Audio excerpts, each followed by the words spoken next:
with careful thought, any emerging leader can be prepared for each stage of his or her career.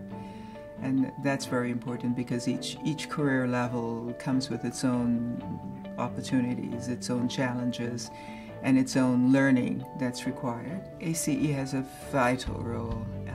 What's particularly important about that role is that it covers many different types of institutions. So it's quite an important and impressive umbrella organization. ACE does provide a lot of information about trends and statistics, whether they're about the student population or the faculty or the presidencies.